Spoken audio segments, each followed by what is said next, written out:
Well, we're here, midway point of September. Time just keeps on churning along, doesn't it? Harp on Sports, the bar. Harp on Sports, the podcast, audio, and media network. What do we have in store for you on this edition of the bar? Well, let's get this party started. Three different things, as always. The Big Ten is back.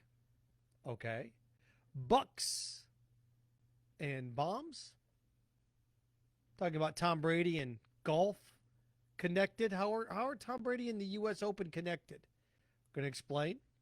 And also, the trade winds are blowing. As always, follow, like, share, follow, like, the Harp on Sports Podcast Media and Audio Network at Harp on Sports Twitter, at Harp on Sports Instagram, Harp on Sports, the Facebook page, harponsports.com, and, of course, Harp on Sports, the YouTube challenge. Big Ten is back.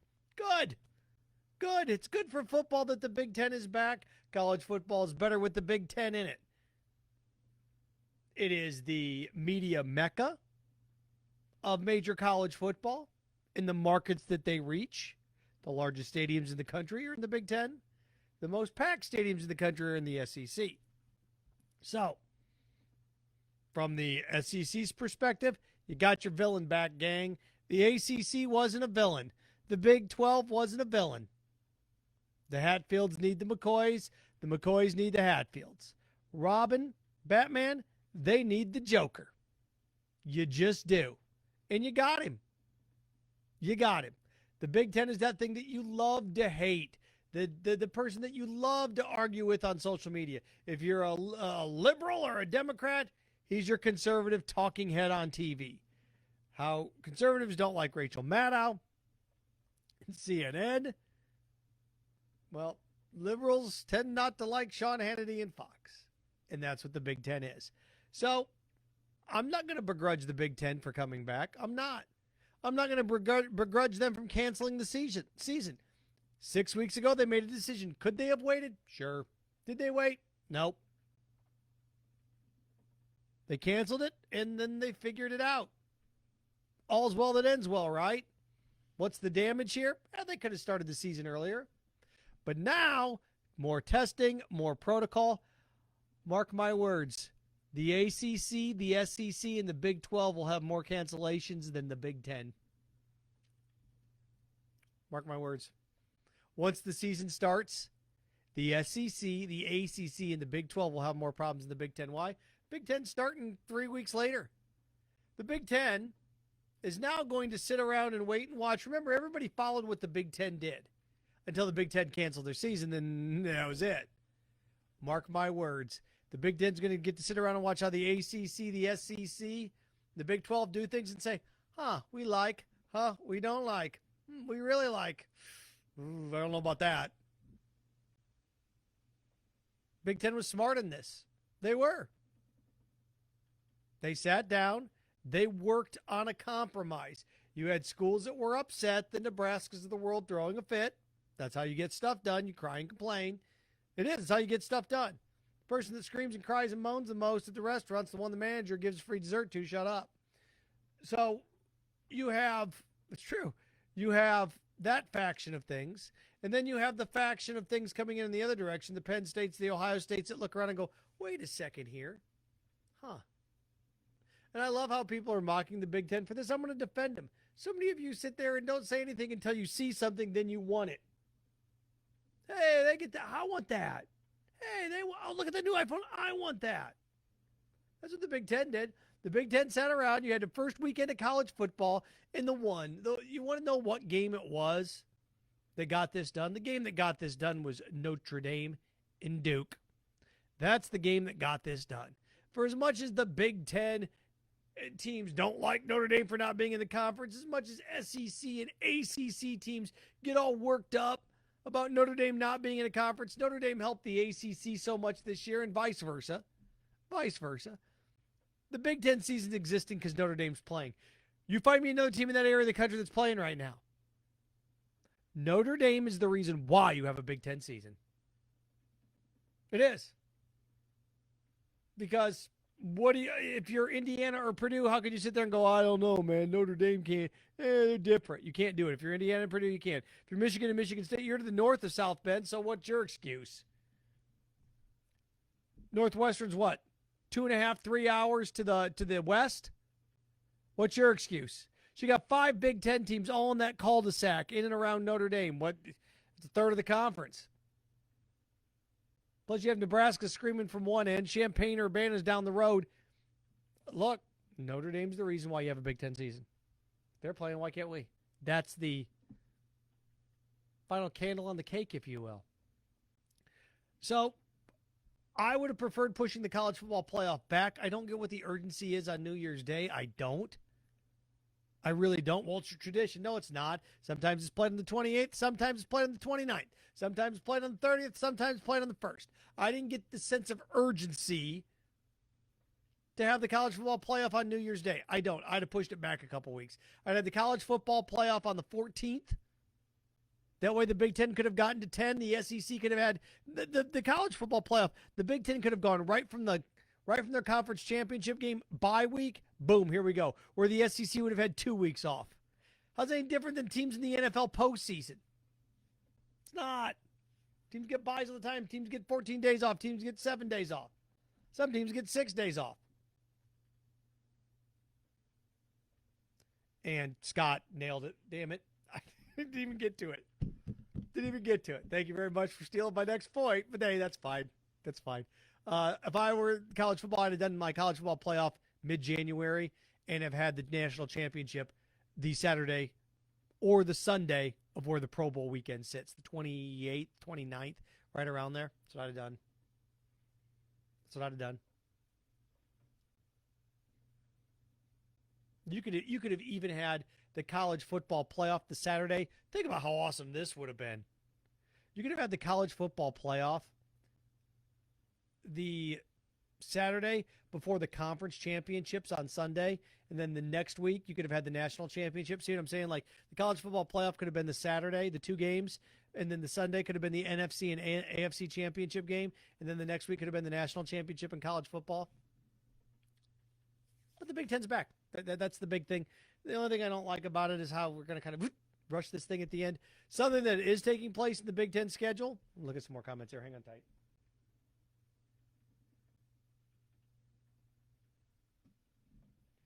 Something I don't like. Get that figured out. There we go. Something I don't like about the Big Ten schedule is the +1 at the end of the year. I don't like the +1.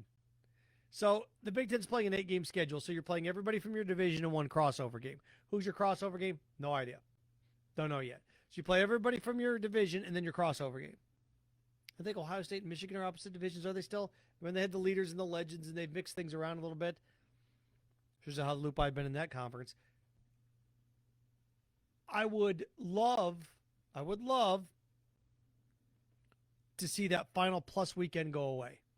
Because I'm going to tell you right now what's going to happen. What is it, September 16th? You can write this down in blood. The Big Ten, everyone's going to play their games. And then we're going to have a conference championship game. Great. Conference championship game. You ready for this? This is why this is just ridiculous. Let's say, for argument's sake, let's say it's Ohio State and Wisconsin. Just for argument's sake. Ohio State and Wisconsin. All right.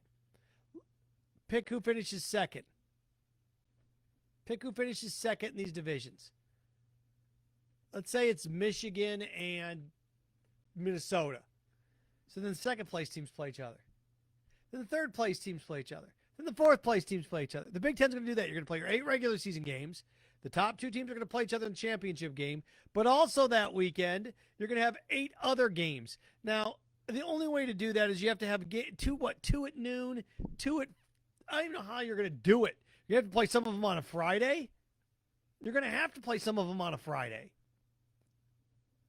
Because your Big Ten Championships game is going to be Saturday night at 8 o'clock. So you're going to have, 7 games going on? That one's going to be by itself at 8 o'clock on a Saturday. So then at 4 o'clock, you're going to have 3, and at noon, you're going to have 3 games. And I got news for you. If I'm a stud defensive back or lineman at Michigan, and I finish second in the Big Ten, do you think for 1 second I'm going to come out and play in the Big Ten second place game and tear my ACL. It's not even a bowl game. Am I going to come out and play in the Big Ten second place game when I'm a first-round draft pick? There's nobody that's going to be – if you are a draft pick, if you're a draft pick and you play in this Big Ten bonus weekend set of games, you're a fool. I wouldn't draft you just for that. Like, oh, it shows great character that he played. No, it doesn't. It shows foolishness. I can't trust your judgment. Kind of like how I can't date people that call psychics. I can't trust your judgment. I can't.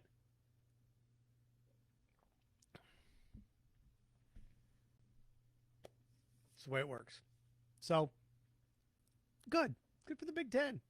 Now, are the 4 conference champions going to feed into this? I don't know. I don't know if the Big Ten champ, the SEC champ, the ACC champ, and the Big 12 champ, all 4 go in. That'd be a nice little tidy pocket, wouldn't it? This is a year the committee needs to sit there and say, please, for everything that's holy on this planet, can we please have 4 undefeated teams from the 4 major conferences? Can we please have the SEC champ undefeated? Can we please have the ACC champ undefeated? Can we please? And with Notre Dame in there, you kind of catch a little break, don't you, for the College Football Playoff Committee, because they're going to be part of the ACC. Please let this thing be clean, which means it won't. So, the Big Ten's back. A little Bucs and bombs. NFL ratings are out, or in, down, variety of things. Do I think some Americans are upset? You bet. You can be wrong and still affect change. You can be a pansy and still affect change. If we are playing a game and it's my ball, and I pout and take my ball and go home, cliche, the game's still canceled. Game's over. I'm a baby, but it's still over. Well, people don't like protests. They don't like social justice stances. Why? It's tough for Caucasian males in middle age to see African American men with power. The truth. I never once shop at a place because of their political leanings. I don't sit there and say, look, I'm okay with gay marriage, 100% okay with it. The people that own Chick-fil-A aren't. I do not eat at Chick-fil-A because of their stance. I don't. I have friends that are conservative. I have friends that are liberal. Extreme on both sides. Some of them I can have discussions with because we're civil human beings. Some that I can't. I can't have a civil conversation with somebody that says the President of the United States is a good Christian. I can't. Because you're on the other island. I can't have that discussion with you. People that sit there and say, Seth, I don't like the social justice stances. I get it. I'm not going to watch as much as I used to. That's fine. That's fine. This whole thing about you can't mix sports and politics. Stop it. The President of the United States did it today. Stop it. You just don't want politics mixing, or you don't want your oppositional politics mixing with your sports. And save me the whole cliche that in the charade that sports and politics don't mix. You kidding me? We've got bands out there. You got the color guard. You got the national anthem. You got flags. There's nothing more political than that. The former president or the president's always doing the coin toss. There's a flyover by military jets. Stop this garbage that sports and politics don't mix. It's a crock. I stepped on something, sorry. It's a crock. Nice try. The NFL ratings are down, though. And with the exception of one. Tampa Bay Buccaneers and Tom Brady. Tampa Bay Buccaneers and Tom Brady. Ratings up in a big way. The highest rated 4 p.m. window for a Fox game in 4 years. Now, the ratings were down for Sunday Night Football, but Sunday Night Football last year were the Patriots. You realize, wait a second, Patriots Brady. Buccaneers Brady. Tom Brady has become Tiger Woods.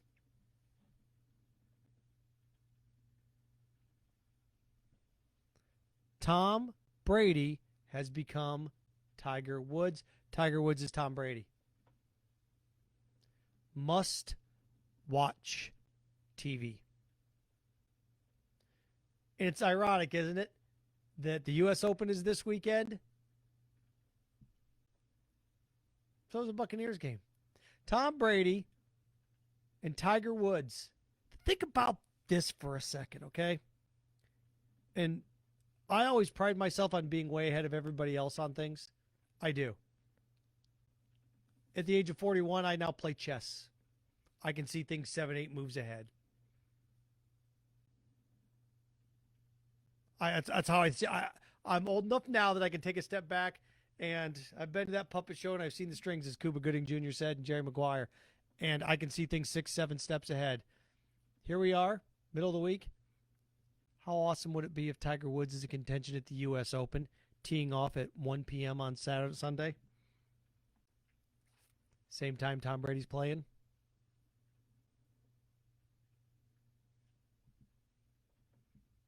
Probably not going to happen. Probably not going to happen. But think about that. Think about Tiger Woods last year in the Masters, what he did for ratings. Tom Brady's a brand. Tom Brady's like Star Wars. They don't keep making Star Wars movies because they're great and there's new stories to tell. They keep making Star Wars movies because you keep paying for them.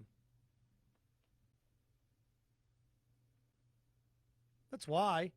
The whole point now of making movies is to build loyal brand consumers for a lifetime. It's not about making 1 or 2 good movies anymore. It's how can I make these movies that I can continue to make to get you to continue to sue them. Do you know anybody that's seen all 9 Fast and Furious movies? What's the difference? You tell me how the plot's changed. But they know they can get a lifetime consumer out of you. That's where Tom Brady is. You have lifetime consumers. Lifetime consumers. Tiger Woods, lifetime consumers. My generation. Lifetime consumers. Going to watch you no matter what. You know, we talk about like mic drop. It's a mic drop. It's a mic drop. I've got a new phrase, and if anybody steals it, they stole it from me. It's a remote drop. It's my cigar cutter, though. Remote drop. Just drop the remote. I'm done. Done. Who are the athletes out there that are remote droppers? You have 2 of them, maybe 2 of them on Sunday. Scott doesn't think that Tiger's he's gonna get cut. Not gonna make the cut at Wingfoot. Probably not. Probably not. Nope. Mic drop. Remote drop. Who's the remote drop guy? Look, you got 2 of them right now, which is always ironic because I heard this week, and good God, the one thing I do as I get older, the more and more I don't have the patience for sports radio people. Well, Brady and the Bucs, are they in trouble? It's 1 game. The Jags, look, they're not going to be as bad as we think. It's one game. Seth just jumped in. Is Brady only a system quarterback? No. He's going to be fine. He's going to be fine. He had like 5 different offensive coordinators. Charlie Weiss, Josh McDaniels. He had all sorts of, oh, come on. Good gracious, Texans head coach. Good guy. My brain just fried on me. He's had 4 or 5 different coordinators, so he can't be a system guy. System guy indicates only one guy. If you had 4 different offensive coordinators, Belichick's a defensive guy. Belichick's offense, whatever. You even watch Belichick during plays. Brady, you got this. You're out there, and Belichick's always over on the marker board. Dropping it. So, hey, there you go on that front. Brady's fine. Brady's fine. The Bucs are fine. They're fine. I keep reminding people the Saints. And I picked the Bucs to win that division. I still think the Bucs are going to win that division. I'm not going to judge it based on one game. How many times have we seen Brady and the Patriots over the years get drilled by the 2 years ago? 2 years ago now, or is it 3 years ago now? 2 years ago. I watched the New England Patriots come to Jacksonville and lose by 4 touchdowns. And then go to the Super Bowl and hold the Rams to, 3 points? I saw the Jags go 5-11 and beat the Patriots by 4 touchdowns in Jacksonville. 4 months later, the Patriots are winning the Super Bowl, holding the Rams to touchdown. You can lose your mind. Go ahead. Oh, well, look, Seth, I think this team's good. This team's after 1 game. Week 3. Week 3 is when things matter in the NFL. Week 3. After week 3, you can give me an assessment. If you're 1-2, you're fine. If you're 2-1, you're fine. If you're 3-0, you're golden. If you're 0-3, you're in a lot of trouble. Because if you're 0-3, now you got to go 10-6 to get. If you're 0-3, you got to go 10-3 to get to 10-6. So in other words, if you're 0-3, you can only lose that many games the rest of the year and win 10. Now with the playoffs expanded, now 7 teams making the playoffs. 10-6 isn't the threshold anymore, right? For a wild card, it was like if you win 10 games, you're in. What 92% of the time you win 10 games, you make the playoffs. Now that you're going to go to 7, it's going to be more like 98, 99% if you get to 10 wins. So 9, you can probably get away with it. Oh, really quick, trade wins. I expect it to be a very active trade market in the NFL. I see, just really quick, I got a couple for you. Even after 1 week, if Allen Robinson is truly that upset in Chicago, hey, the Houston Texans, you traded away DeAndre Hopkins. Watching that offense last week against the Chiefs, you got to go. Look, if Allen Robinson's available, go trade for him. 2 teams should be in the Allen Robinson market. 2. One's the Seattle Seahawks. You put Allen Robinson out there, big, tall receiver with Russell Wilson. You already traded away, 2 of your first-round picks for Jamal Adams. Trade a second round pick away for Allen Robinson. And this is where you go to Russell Wilson and say, hey, man, we need your help here. I know you just signed this massive deal. We need you to restructure some of this money now, so we can bring Allen Robinson and give him a long-term deal. Look, we want you to stay upright. We want you to have a longevity here. Allen Robinson's 27 years old. Russell Wilson, you're 30. Here we go. Let's bring A-Rob in. Let's give him a 5-year, $75 million deal. We'll lock him in at wide receiver. There you go. Those would be my trade wins already. 2 teams, Allen Robinson in the market. One's the Texans, because without DeAndre Hopkins, Deshaun Watson's going to die. And the other one is Russell Wilson. So those are the 2 big trades I would do. So there you go. Harp on Sports, the bar. Harp on Sports, the podcast. Audio Media Network. Harp on Sports, the radio show. After the coronavirus swept through my department. I'm good, though. Strong as an ox. Luckily. Harp on Sports will be back a week from Monday. My first show back will be the Monday after the first SEC football game. So we'll be there. A couple of questions rolling in. Colts should trade for Allen Robinson to play quarterback. Hey, baby. What's going to be interesting about this is if I'm a team like the Colts and I'm not any good, I'm going to try to unload as many guys as possible. If I'm like, what's going to be interesting is what team's sitting there at 1-10 and just trades everybody away in case they don't have the number 1 pick for Trevor Lawrence. Josh Rosen's choosing to sit in the stands and watch Matt Ryan for a while. It's not a bad thing for him. Maybe take a step back and watch for a year or 2. Maybe not a bad thing. Do you take Kyler Murray with a clear wide receiver in Hopkins or Lamar with players built around him? You talking like Matt fantasy? Lamar Jackson looked good, didn't he? Oh, man, the AFC with Lamar Jackson and Patrick Mahomes. Oh, my gosh. Oh, the Chiefs and the Ravens, baby, for these next 3 or 4 years. That's going to be a lot of fun. I'd say the Texans, but it's a good question. I would take Lamar Jackson, Matt, just because if this is fantasy question, Lamar Jackson's ability to run. Lamar Jackson can have 1 or 2 rushing touchdowns. He could have that a game. But if it's for the next 10 years, I'd take Kyler Murray. There you go. Red Sox Street Rose pitch. All right, gentlemen. I'm tired. I've been up since 5. So there you go. Pulling double duty, I know. Like, oh, poor Seth. I know, poor. Look at this. I look how tired I look. I got a white t-shirt. I didn't even get dressed up for this. Grease was on the other day, and I wanted to know D'Annunzio. Not D'Annunzio. Come on, it's Caddyshack. Good gracious.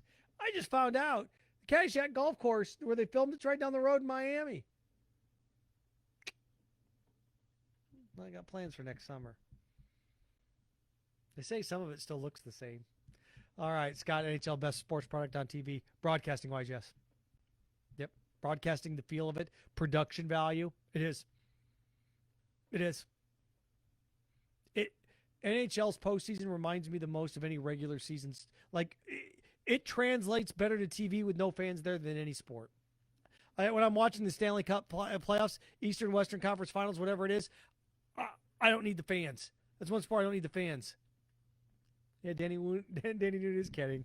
All right, thank you guys. Again, share, follow, like, share Harp on Sports Podcast, Facebook page at Harp on Sports, Twitter at Harp on Sports, Instagram, Harp on Sports YouTube channel. There we go. All right. Take care. Remember, stay clean, stay strong, stay focused. Frankenstein, fun with your friends.